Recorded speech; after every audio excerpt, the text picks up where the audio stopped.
నువ్వు వచ్చినవేందక్క? నువ్వు వస్తలేవని అంటే ఉట్టి చేతులతో రావడం ఎందుకు, అడ్డితో వద్దామని. నువ్వు నా దగ్గర తీసుకున్న అస్తలెంతరా? అది 25,000 అక్క. వడ్డీ ఎంత?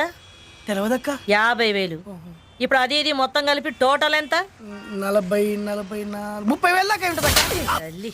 75,000 అక్క. అంటే 10 రూపాయల వడ్డీ కదక్క, ధర్మ వడ్డీ. పాపం పెరిగినట్టు పెరుగుంటదక్క. ఎప్పుడు ఇస్తావు? అంటే రేపు ఎల్లుండి 18, 5-6 నెలలు ఇచ్చేస్తక్క. వీడు ఇట్లానే అంటాడు గాని ఈ బండి ఎత్తి మన పాల బండ్లు అయ్యిండ్రి. బండిని మాత్రం టచ్ చేయొద్దు. ఏంది రోయ్? అంటే బండి ఫైనాన్స్ లో ఉంది, నేను ప్రాబ్లమ్స్ లో ఉన్నక్క. తోడబుట్టిన తమ్ముడు తిట్లే చేస్తావు అక్క. ఈ ముచ్చట్లు ఇంకా ఎన్ని దినాలు వినిపిస్తావురా? నువ్వు చెప్తానే ఉన్నావు, నేను వింటనే ఉన్నా. ఒక్క నిమిషం ఉండక్క. వచ్చే శకుంతల. వసేంది రో? నువ్వు నన్ను రానంగా లేదు, నేను వే అంటే వచ్చిందానే. రేపు మార్నింగ్ 9 o'clock నీకు అపాయింట్మెంట్ ఇస్తున్నా. రూమ్కి వచ్చి నన్ను పికప్ చేసుకుని 10 o'clock క్యాష్ తీసుకెళ్ళి. పొద్దుగా